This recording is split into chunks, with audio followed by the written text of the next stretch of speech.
Yes. तो हमने अभी देखा था, फर्स्ट पार्ट में हमने पढ़ा था, तो हम बात करते हैं, हम आगे चलते हैं कि why we need a constitution to save us from ourselves. कई बार क्या होता है कि जो कुछ रूल्स ऐसे होते हैं जो हमें हमारे लिए हेल्पफुल होते हैं और हमें खुद से ही बचाते हैं। तो यहाँ पे बड़ा अच्छा एग्जांपल दिया है एक बच्चे का कि उसका एग्ज़ाम है सेकंड डे और उसके अभी 2 चैप्टर पढ़ने के लिए बाकी है, रिवीजन करने के लिए बाकी हैं। तो घर पे टीवी चल रही है और उसका कोई फेवरेट शो आने वाला है, तो वो वही डिलेमा कंडीशन में है कि मैं क्या करूँ, मैं टीवी देखूँ या मैं पढ़ाई करूँ। टीवी देखूँगी तो मज़ा आएगा, लेकिन पढ़ाई नहीं करूँगी तो कल जो मैं क्वेश्चन है वो छूट जाएंगे। लेकिन अगर घर में टीवी चलेगी तो मेरा मन लगेगा भी नहीं, लगे पढ़ने में लगेगा। तो मुझे क्या करना चाहिए? तो वो बहुत परेशान थी। तो उसकी मदर ने पूछा कि why you are looking so worried बेटा, व्हाट हैपेंड विद यू? तो उसने बोला कि मम्मा कल मेरा एग्ज़ाम है, अगर आप टीवी देखेंगे तो मेरा मन पढ़ने में नहीं लगेगा, और मैं अगर मेरा पढ़ाई पूरी रिवीजन पूरा नहीं होगा तो कल मेरा पेपर ख़राब हो जाएगा। तो उन्होंने क्या डिसाइड किया कि ठीक है, टीवी हम देखेंगे ही नहीं, टीवी आज चलेगी ही नहीं, तो ना तुम्हारा माइंड डिस्ट्रैक्ट होगा और ना ही तुम्हें कोई प्रॉब्लम क्रिएट होगी। तो वो बड़ी हैप्पी हुई इस चीज़ से। सेकंड डे जब एग्ज़ाम देने गई तो वो बहुत खुश थी कि उसका पेपर बहुत अच्छा गया। तो यहाँ से उसको क्या चीज़ सीखने को मिली कि कुछ रूल्स ऐसे होते हैं जो आपकी लाइफ में आपके लिए बहुत अच्छे होते हैं और आपको एक अलग इम्पैक्ट देते हैं। चलिए फिर हम आगे आते हैं। हमारा बहुत इंपॉर्टेंट चीज़ है कि इंडियन कॉन्स्टिट्यूशन के हमारे की फीचर्स क्या हैं। ठीक है, तो सबसे पहले जब हमारा जो कॉन्स्टिट्यूशन बना है, जो हमारी रूल बुक बनी है, वो 1-2 दिन में तो बन नहीं गई है। ठीक है, उसको बहुत सारा टाइम लगा है, अप्रॉक्स 3 ईयर और कुछ डेज या कुछ मंथ लगे थे जब आपका कॉन्स्टिट्यूशन आपका कंप्लीट हुआ था। ठीक है, तो जो कॉन्स्टिट्यूशन आपने बनाया था तो वो 1 या 2 लोगों से नहीं बना था। इसमें 300 पीपल्स की एक कॉन्स्टिट्यूएंट असेंबली तैयार की गई थी, जिन्होंने सब साथ में मिल के कॉन्स्टिट्यूशन को लिखा है।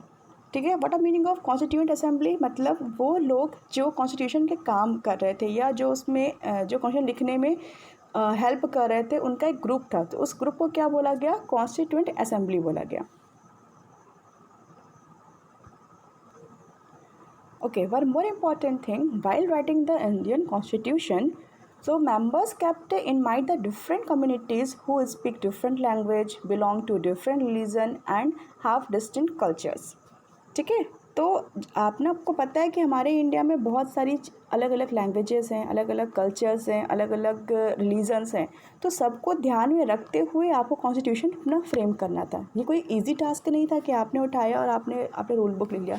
किसी भी एक सिंगल पर्सन, किसी भी एक कम्युनिटी के साथ गलत नहीं होना चाहिए, किसी रिलीजन के साथ गलत नहीं होना चाहिए, किसी भी कोई लैंग्वेज को मानने वाला इंसान गलत नहीं होना चाहिए। हर चीज़ को ध्यान में रखते हुए उस कॉन्स्टिट्यूशन को लिखा गया।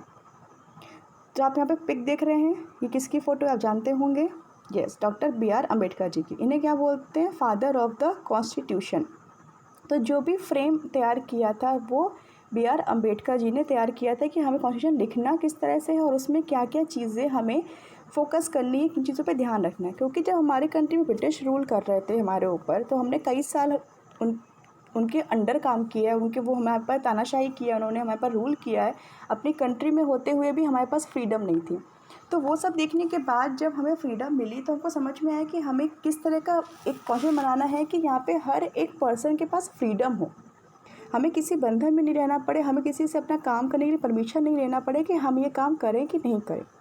ठीक है, तो वो चीज़ का बहुत बड़ा इम्पैक्ट पड़ा था कि हमें अपना जो रूल बुक है या कॉन्स्टिट्यूशन लिखना कैसे है।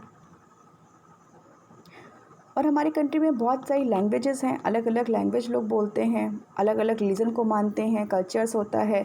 तो उन सबको ध्यान में रखते हुए किसी ऐसी लैंग्वेज को ना हम इम्पोर्टेंस दे दें कि दूसरे वाले को हर्ट हो जाए या उसको लगे कि हमारे साथ यहाँ पे वापस से हमें वही चीज़ें फेस करनी पड़े जो हमने ब्रिटिश टाइम पे फेस किया था। और उस टाइम पे एक और चीज़ हुई थी कि हमारा इंडिया पाकिस्तान का पार्टीशन हुआ था। तो उस टाइम पे जब पार्टीशन हुआ था तो कई अपने इंडिया में ऐसे भी रीजन थे जहाँ पे उस समय भी राजा या रानी रूल करते थे।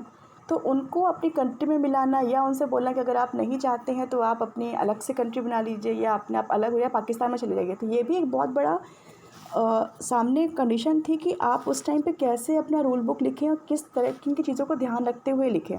तो यहाँ पे आपको एक चीज़ बताई गई है कि आपने नाम सुना होगा वल्लभ भाई पटेल जी का। तो इनका बहुत बड़ा हाथ है कि हमारा एक इंडिया एक नक्शे के अंदर है और हम सब एक डेमोक्रेटिक कंट्री और एक कॉन्स्टिट्यूशन को फॉलो करते हैं।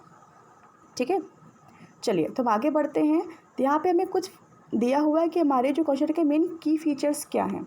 ठीक है, तो यहाँ पे 5 चीज़ें हैं। Federalism, first, second parliamentary form of government, third separation of power, 4 fundamental rights, 5 secularism. तो हम इन पांचों की फीचर्स को, ये बहुत इंपॉर्टेंट की फीचर्स हैं, आपको पता होना बहुत ज़रूरी है इन चीज़ों के बारे में। तो हम इनके बारे में वन बाय वन एक्सप्लेन करेंगे और सबको डिटेल समझेंगे, ठीक है।